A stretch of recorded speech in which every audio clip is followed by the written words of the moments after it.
Welcome, everybody, to the first inaugural episode of the Cover 2 Show presented by Tigervision. I'm Patrick Neal. With me, Grayson Mann. Grayson, how you doing? Dude, I am feeling great today, but you know who's not feeling great today? I just want to get right into it. Lane Kiffin of Ole Miss. Yeah. He said, get your popcorn ready, but it burned in the microwave. What went wrong for Ole Miss on Saturday? Such a big game, so many expectations, and again, the tide prevailed. Yeah, I mean, Alabama is just so dominant, so dominant, and they just hit Ole Miss in the mouth basically.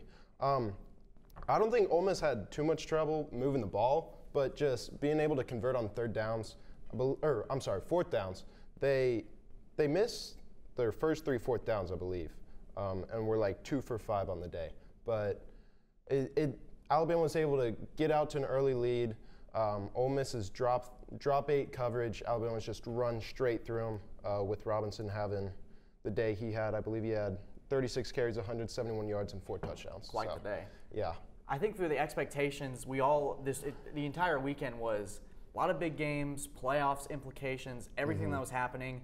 You thought Ole Miss would come in with a little more of urgency, a lot of penalties, a lot of mistakes. That was very characteristic of a team. I think a lot of teams that face Alabama, they start to overthink it and try to do too much. Did you see that with Ole Miss, or was it just Alabama's that much better? I mean, they were definitely hoping to come in ready. Lane Kiffin and Ole Miss were talking about it all week, especially with the popcorn bit. But I just think Alabama is so dominant, and there really isn't too many people that can challenge them right now outside of Georgia. Speaking of Georgia, they did something very similar to Alabama in that they throttled Arkansas 37-0. You want to talk about that at all? I was having high hopes going into this game, man. I really thought if there was going to be a team that could turn tides, Sam Pittman as a coach, I really like his message, what he brings to the locker room. I thought KJ Jefferson, the way he performed against A&M, took care of the ball, has a dynamic threat, able to run and pass. It just looked like Arkansas was completely outmatched, and that's been the case for teams that face Georgia this year. Do you see a weakness within Georgia, or is it just going to continue to be a curb stomping until they eventually face Alabama? I mean, they've had issues with receivers being injured right now, but somebody like Brock Bowers, the true freshman, I believe, being able to step up, he's their leading receiver right now, and they got Darnell Washington back now. But I mean, they came into the game. Arkansas had an issue with the noise. I believe they clocked it at more decibels than a Penn State whiteout game. Wow. Which for a 12 o'clock kickoff is pretty impressive at Sanford Stadium. But yeah, UGA is just so dominant. I don't see. They're very similar to Alabama. Arkansas had a similar tactic to rush 3, drop 8, and similar to Alabama, Georgia just ran straight through them. Arkansas, Sam Pittman wanted to be physical. Georgia's just a different breed, I think, and they were able to be more physical and just take it to Arkansas. I mean, Stetson Bennett only had to throw 11 times, which is kind of insane for winning 37-0. It seems like after the Clemson game, Georgia's offense was able to replicate what Georgia's defense was doing and dominate on each phase of the game. I think that whoever's at quarterback with Georgia, at least for now, is going to be able to carry the load. Like you said, only throw 11 times. When your quarterback only has to throw 11 times, that limits the amount of mistakes he could potentially make. It sets up the running game. I think Georgia's got a perfect formula right now, and we'll see how they do against Auburn. Yeah.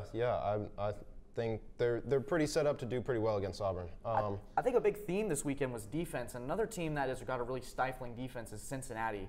Against Notre Dame, they were able to come into, which I think is one of the more hostile environments in college football, and really dominate Notre Dame, a team that we thought had more balance and more of an attack. What do you think Desmond Ridder and company did to take down the Irish? They were pretty impressive. Ridder himself told everybody that Notre Dame wasn't going to be too loud for too long, and he was able to silence the Notre Dame faithful. He came in 297 passing yards, 2 touchdowns. Cincinnati had 2 crucial interceptions from Sauce Gardner, and I believe. What a name. Yeah, I know. What a great nickname. That's one of the best in college football. Deshaun Pace also had an interception, and Notre Dame's offense just wasn't really able to get going.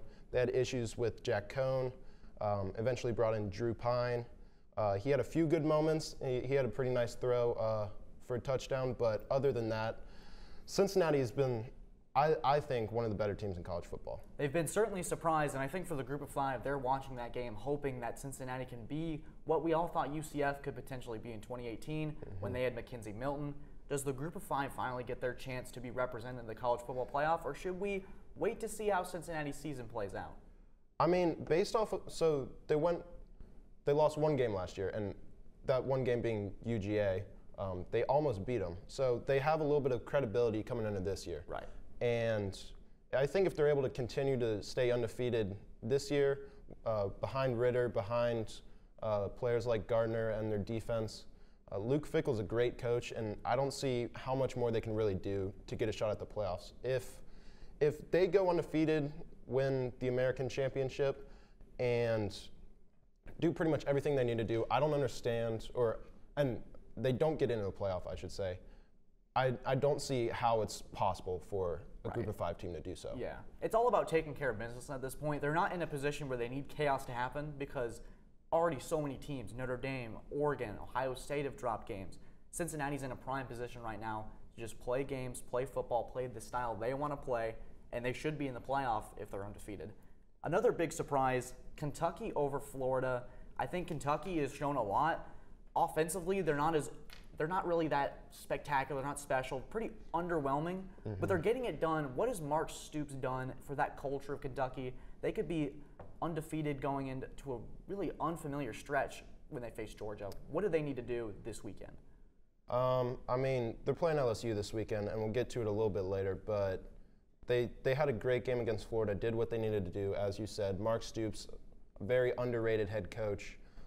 Levis didn't have the best of games, but that blocked field goal that they returned for a touchdown was crucial.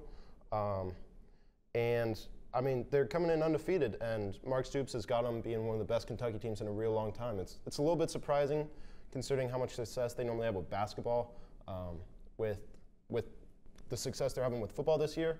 But I think they have a chance.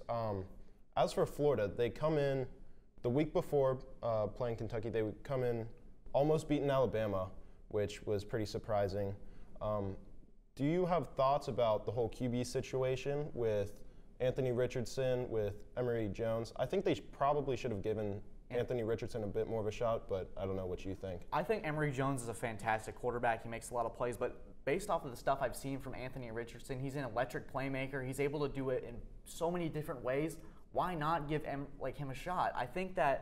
I know that with Florida, there's a certain thing that they got going on there. You want to keep a balance, but why not let the kid get a shot, especially when you're struggling, only put up 13 points. Can Emory Jones get it done for Florida? I don't think so. I think it's time to get Anthony Richardson a shot. I believe so as well. Florida also had a bit of trouble with the penalties, 15 penalties for 115 total yards. You can't do that on the road. You definitely cannot. 8 false starts, and they leave the field disappointed, and Waka Flocka out there storming the field as well. That was pretty hilarious. Hey, if you have a celebrity back in your team, it's almost like destiny. So I want to talk about an underdog story, my guy. Bo Nix. So Auburn is an interesting team for me. They got their first-year head coach, Brian Harsin. They go to Georgia State, a team that they should probably beat by 30 or 40, have the backups in by at least the third quarter, and TJ Finley's in, the backup. What do you think Bo Nix, as a leader, as a player, what has he done, what has he shown you that one of the greater underdog stories, at least in the last couple of weeks, what has he shown you? I mean, he showed a lot of resilience, especially after that Georgia State game. They come into LSU having not won there in a while, in 20 years. And,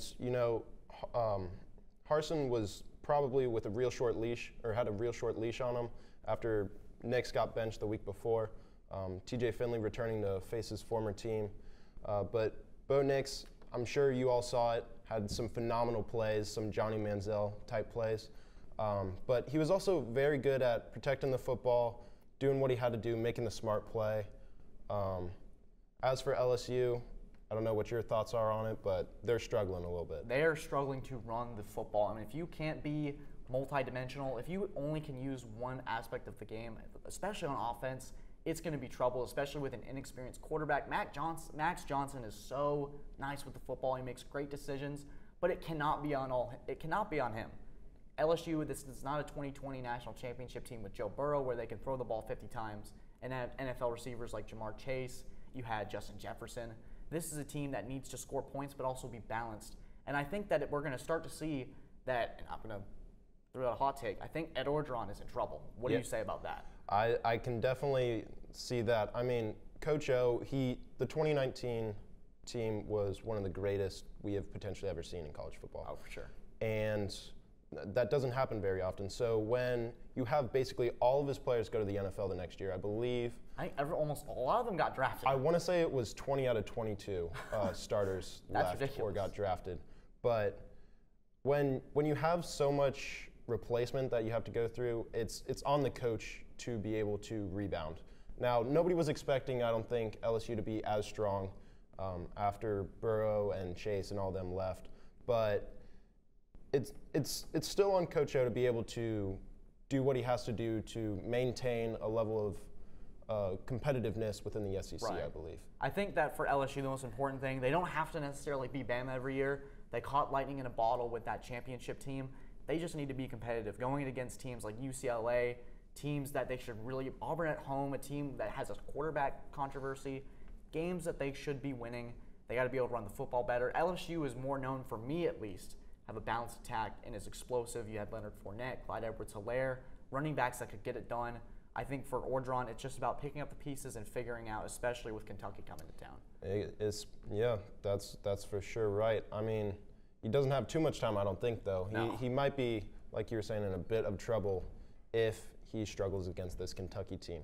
As for another game we were looking at this past week, should probably mention it. We are both Clemson students, but Clemson survives again against Boston College. Their offense not looking overly inspiring per usual. We have had a lot of replacement, but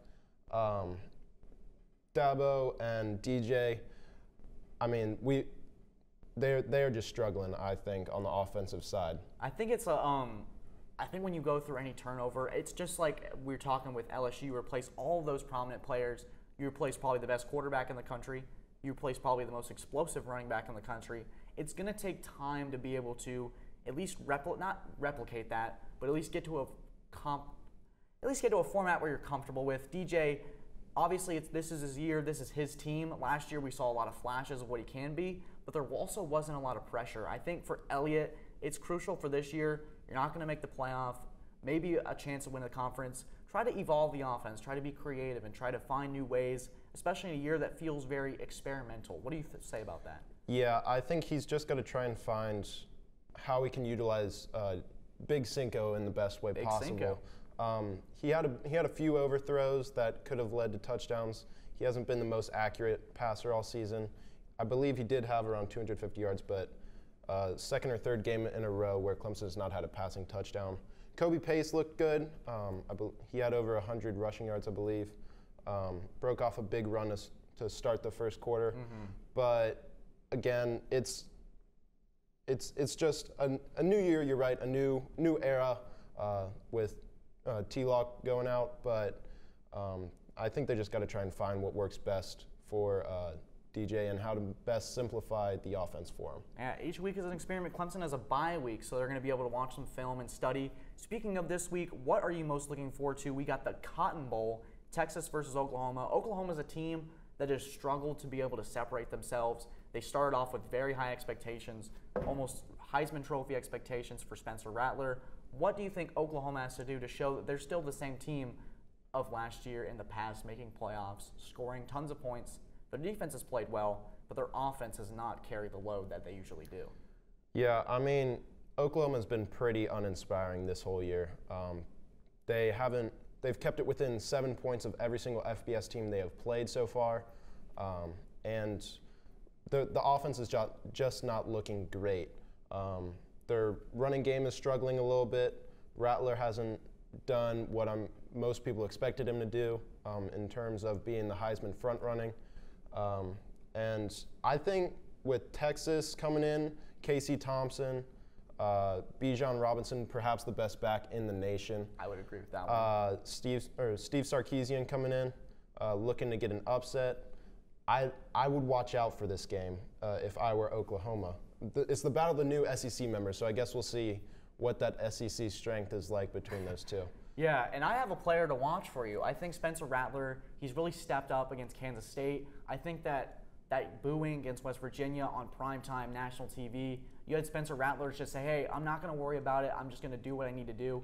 I would look for him this week to step it up and show us the Spencer Rattler that was picked in mock drafts as the #1 overall pick in the NFL. I think Rattler lights up Texas, and Oklahoma has a resounding win, 24-13.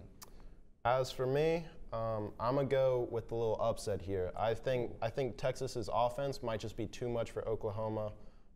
They're gonna ride Bijan Robinson, ride Casey Thompson's hot hand, and I've got them winning 34-30. Ooh, okay. Yeah, I don't know if Oklahoma stays sound defensively and makes the necessary plays in order to stop this Texas offense. Now, this might be the classic, Texas wants you to pick the upset here, right, to show that Texas is back, which could lead to Oklahoma just blowing them out. But hopefully that doesn't happen. Let's pray. That's not happening. That's a good 12 o'clock game. Yeah, exactly. As for the next game, we've got another really good game. Penn State at Iowa, #3 versus #4. And I mean, this is going to be a slugfest, if anything. It's going to be a battle of defenses. The #2 scoring defense in Iowa versus the #3 scoring defense in Penn State. What are your thoughts on it? So this game is so fascinating to me because every time you have these two gauntlet of Big Ten teams face up, it's always a slugfest. It's always who can punch each other the hardest. I really like Penn State in this matchup. I think that Sean Clifford, I think James Franklin, the culture they built, it was a really rough 2020 for Penn State. I would look for them to make explosive plays and establish the tone early. I think that this is a signature game for not only James Franklin as Penn State looks to strengthen their grip on the Big Ten, but Clifford as well to be a signature quarterback in Penn State history. Yeah, I would be inclined to agree. Iowa's defense is very good and is their offense is very reliant on Iowa's defense making plays, making turnovers, and scoring as well. Right. If Iowa's going to sit back in that zone, and Penn State's going to have to be able to run the ball and make the necessary plays, Sean Clifford, and my player to watch actually of the week, Jahan Dotson. I think they got to be able to make those necessary plays when they can. Iowa's going to probably dominate the possession and just look to keep it a real gritty, real Big Ten style game, I guess you could say. But I think Jahan Dotson, he is a fantastic wide receiver. If you haven't gotten to watch him at all, he smoked Ohio State last year and Shaun Wade for 2 touchdowns, I believe. Mossed him a few times. But if Dotson can make the necessary plays and Penn State can establish the running game, which they have struggled to with Noah Cain all year, but if they can get some sort of running game going, I believe that Penn State can narrowly clinch it out. So I'm going to go with, I don't feel great about it. I'm going to go with Penn State wins 21-17, but it could just as easily go the other way, I believe. It really could. I think this is a classic. The ranking really is an implication of how good these teams are. I think that they're almost a 3A and a 3B.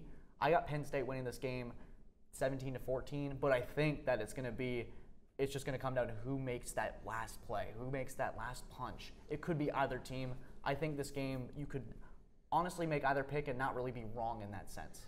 Yeah, I mean, it might also come down to potentially home field advantage. Yeah. I was a very, very tough environment to play in and pretty underrated. For Sean Clifford, James Franklin, hopefully they're able to combat that, maybe strike first, silence the crowd a little bit, but it's going to be an electric environment for sure. It's going to be a very electric environment. We want to move on to Ohio State and Maryland. Maryland's coming off a pretty rough game with the team that we just talked about in Iowa. 5 interceptions for another Tagovailoa. I think that it's just Ohio State's going to be too much for this game. I like Maryland to be early, very, very competitive, but I think C.J. Stroud, like you said earlier, getting better every week. We talked about Ohio State as a top 16 potentially. I think this is the week they could potentially start to make a lot of noise and say, hey, we're still here. What do you think? Yeah, I think they've definitely improved since that loss to Oregon early in week 2.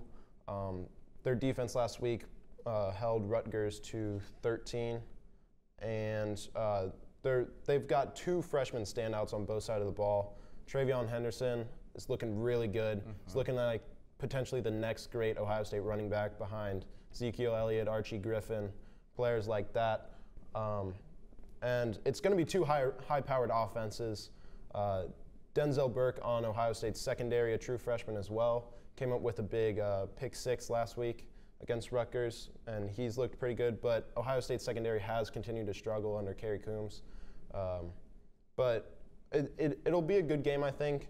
But I think Ohio State is just going to be too much. Their offense is better than Maryland's, even though Maryland does have some help with Talia and Rakeem Jarrett. They did lose Demas last game to a pretty gruesome injury. He's out for the season, so he's their leading receiver, and that isn't going to help them at all. I just don't see Maryland being able to keep up with Ohio State's offense. Yeah, I think that it's just going to be a tough matchup for Maryland. You have a lot of progress, though, being made this year. I think that they're a really good team. It's just that they're not there on Ohio State's level necessarily. They could be one day, but I just don't think Saturday will be their day. Yeah. Speaking of, we mentioned 2 teams earlier that got absolutely whacked last Saturday. To me, this is the back-to-reality game, Arkansas versus Ole Miss. I look to have Arkansas. I think they're going to be balanced. They're going to look to return to form. It's going to be another quarterback battle. It was last week with Bryce Young versus Matt Corral. Now it's KJ Jefferson versus Matt Corral. What do you see Ole Miss doing that can help redeem that loss to Alabama? I mean, like I was saying earlier, Ole Miss, they did put up 21 on Alabama. If they had converted a few 4th downs, it might have been a different story. I like Corral in this game. I like Ole Miss in this game. Arkansas are very physical, but similar to how Georgia were able to run through Arkansas's 3-man rush, I think Ole Miss has a pretty good shot to do the same here with Ely and Parrish and Matt Corral's dual threat ability. I like Matt Corral's kind of superstar, at least this season, how he's been able to play. I like his superstar ability in this game. Potentially, you could see Corral bounce back in the Heisman conversation. I personally think Arkansas's defense, top 10 defense overall in the country, I think they're going to be too much for another straight week. I'm going to take Arkansas 28-24 to overcome the Rebels, and I think it'll be a really signature win for Arkansas's program. Okay. I mean, I think you were talking about the Corral Heisman. I don't know if he's really got a shot anymore after he lost to Bama. I think he kind of had to beat Bama to do that, just because Bryce Young is putting up similar stats, and if you have that head-to-head, Bryce Young might beat him there. But I'm going to actually take Ole Miss in this game. Okay. I like them winning. What should I go with? I'll go with a quick. Let's see what you got, man. Yeah, what'd I write down? I wrote down 35-27. Hey, that's actually still a pretty good game. I think Kiffin can bounce back well. I really like Ole Miss this season. They just went up against a really, really good Bama team last week. I mean, Arkansas did the same, but I think Ole Miss is able to squeeze one out here. It could be really one of those classic games, those SEC. The SEC, I hate to just delve off into something else. The SEC has really turned into more of the physicality's still there, but the points have really increased in the last couple of years. Yeah, it's almost as if Oklahoma and Texas, the 2 new teams in the SEC, are just going to go straight to another Big 12 at this point. The way the offenses are evolving through the likes of LSU with Joe Burrow a few years ago, and now Bama's doing a lot with it as well with airing it out. But yeah, I just think they're 2 newcomers relatively to SEC success, with them both being decently ranked. But yeah, I just think Ole Miss is going to be too much for them. Yeah, they're in that SEC infancy stage in terms of success. And I think we cut off for a minute there. But anyways, as I was saying, teams that really aren't in that SEC infancy stage, Georgia and Auburn. Georgia dominates. They dominate every single aspect of the game. They have not really shown a weakness. Does Auburn have a shot going into this weekend? There's a little bit of hope. That Bo Nix underdog story, a little momentum. What do you think happens? I'm going to be honest with you. Georgia is too dominant, too big, too strong, too fast. I don't see Auburn having much of a shot. It is at Auburn, but I just don't see Auburn being able to really play with Georgia right now. Yeah. Georgia's playing the best football they've played in a while, and Whether JT Daniels or Stetson Bennett starts, I don't think it matters much. JT has been nursing that lat injury, but Stetson Bennett came in, was effective, did what he needed to do, did what Kirby Smart needed him to do. But I mean, Bo Nix, he's coming off a pretty decent game, but I think he might be hurting after this week. There's a lot of momentum that's probably going to get crushed. Let's move on to our upsets of the week. Something that we're going to do, we're going to each pick a game. We're going to say, hey, this is who we got. It's going to be bold. It's going to be creative. Who do you have as your upset of the week? I'm going to go with Rutgers versus Michigan State. All right. Rutgers is playing their third straight ranked opponent in Michigan State. They had Michigan 2 weeks ago and Ohio State last week. Kept it close with Michigan at the Big House, so that was a little bit of a worry for Jim Harbaugh. And I believe Michigan is a better team than Michigan State. But they got throttled by Ohio State. C.J. Stroud looked pretty good. But it's at Rutgers. Michigan State does have 18 sacks on the season, which is pretty impressive. It's pretty impressive. Yeah. But Michigan State's secondary is pretty weak, and Noah Vedral might be able to take advantage of it. Rutgers is only allowing 132 rushing yards, and I think they might be able to stop Kenneth Walker this week. What about your upset pick? I got Virginia Tech against Notre Dame. I think that Notre Dame's coming off. They're at the lowest of the low of their season. Going into Blacksburg, you hear Sandman, the chills, the atmosphere, the adrenaline. I think it's going to be a lot for Virginia Tech, an underrated atmosphere, an underrated environment. You got to look out for Kyron Williams. You got to look out for their amazing, amazing safety. They've got Kyle Hamilton, who just flies around the field. Reminds me of Ed Reed in many ways, but I think that Virginia Tech, they're going to complement each other well on offense and defense. I'm going to take Virginia Tech 21-17. Gotcha. I mean, I like the pick. Virginia Tech did beat North Carolina first week with a full crowd at Virginia Tech. It's a very tough place to play. That Enter Sandman, like you were talking about, is electric. But I think personally Notre Dame might end up just winning, if I'm being honest. But, just win. Yeah. So we're going to transition into our first four next to. This is our the top four teams we think, and then the two teams that are kind of right behind, potentially in contention for a playoff spot. I'll start with number one. We've kind of got a clear top two, I think. Yeah. We're probably going to agree, but I got Georgia at number one. Again, too complete, too dominant in pretty much every game they've played. That Clemson win looks a little bit different now, but other than that, they've looked so good. Who you got for one? I've got number one, Georgia. I think that we both can agree here, especially Georgia have they really shown a weakness yet? Until they prove otherwise, I think they're a really complete team. JT Daniels, Stetson Bennett, they just got to do what they got to do, take care of the football. Reminds me of the 2018 team, but a little more dominant on defense where they had Jake Fromm take them to the national championship. Yeah, I would be inclined to agree. Number two, I probably got the same team again, Alabama. Again, have been very dominant. There's a clear top two and then pretty much everybody else. But Alabama's looked good on offense, looked pretty good on defense. Probably not as dominant as Georgia, but their offense might have looked a little bit better, so a little bit of a trade-off there. Bryce Young has looked very good, potentially a Heisman candidate.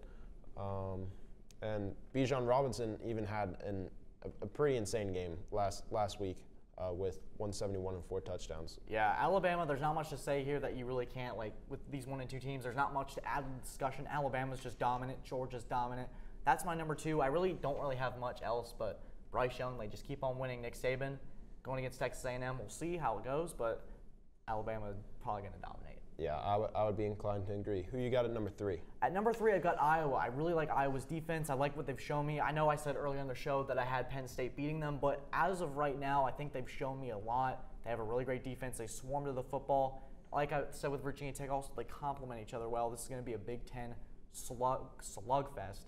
Penn State might be the better team by the end of the day, but as of right now, Iowa has shown me enough to be the number 3 team in the country.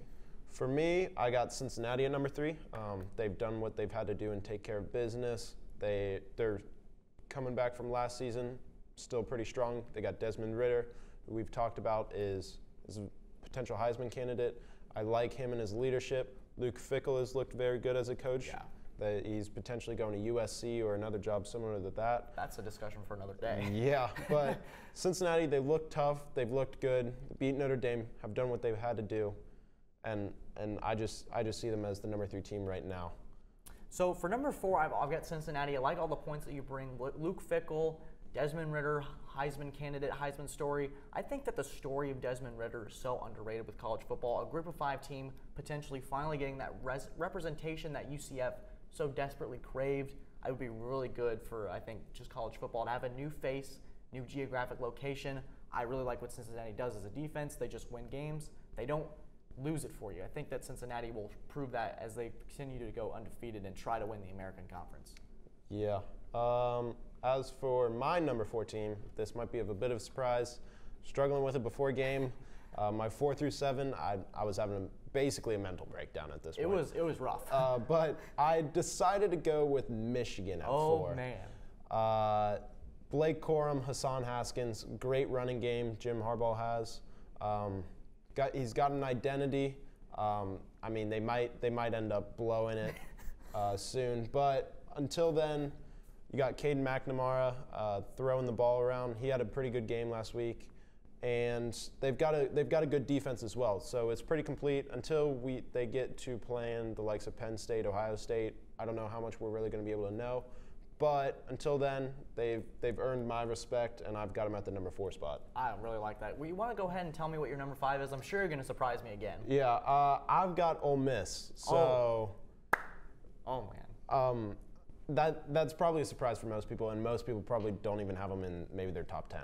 I'm not sure, but I don't knock them as much for losing that Alabama game as most people probably do. A lot of people lose to Alabama. Yeah, I don't see really any team other than Georgia beating Alabama right now.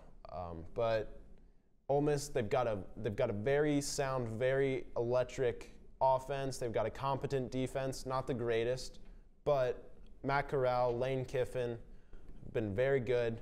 They've got Ely and Parrish in the backfield. Yeah. They were missing their one of their best receivers this weekend. That's always tough. So I don't knock them as much as most people probably do. I think they're a very, very good team. And when you're looking at the top 10, you're looking at ranking teams. You're looking to see, I think, in my opinion, who would beat who. And I see Ole Miss beating a lot of teams in this kind of range. It's a good way to look at it. Maybe you're the next pot on the CFP committee. I don't know. Maybe. I've got Penn State at 5. I really like what Penn State's done this season. They've rebounded. Sean Clifford. You got James Franklin, who could potentially, I don't mean to bring up the USC conversation, another head coaching candidate for that. Really, it's like the crystal spot for college football. It's crazy. I know. But I think I really like what they've done with this culture. I like what they're able to do. Dotson, your guy to watch for. I really like what they got. I think they're going to take down Iowa this weekend. I think they're going to show you they're a team to stay in the Big Ten as they prepare for big showdowns against Michigan, Ohio State, and potentially try to get a Big Ten crown. I like it. I'm going to go, I guess I'll go ahead and go to my number 6 spot. The reason I don't have Iowa and Penn State 4 and 5 is because I think they're so close, and I really like that Ole Miss kind of at the 5 range, and I think they might, if they were to play, they might beat Iowa and Penn State, both of them. So I got Iowa at 6, and then I would have Penn State at 7. They're just so close, but Iowa's defense to this point has been amazing, getting points, getting turnovers. That's kind of what Iowa relies on in terms of how they're winning games. So we'll see this weekend if they're able to do the same thing. But right now, I got Iowa at 6. I think their schedule's just a little bit better than Penn State's. So they've earned the 6th spot for me at this point in the season. Okay, so at number 6, I have Michigan. Another team, 2020 had a down year, but they rebounded. Jim Harbaugh, I really like what they're doing at Michigan. I think that they've got a great balance on offense. I think that they're not necessarily dominating games like you'd see like with Alabama or Georgia, but they're making things happen. They're making explosive plays. The Big Ten is full of talent this year, and will they start to cancel each other out when the playoff formula eventually gets solved? I think so, but Michigan has looked like a strong candidate so far, and that's why I have them as a top 16.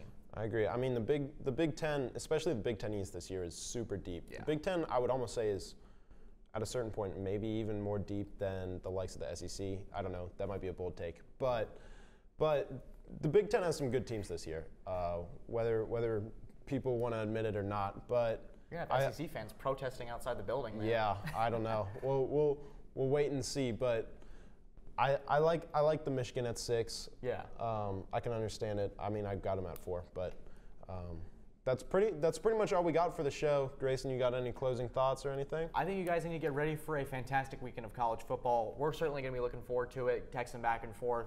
I hope you guys have a fantastic weekend, and we'll see you later. Take care. Have a good one.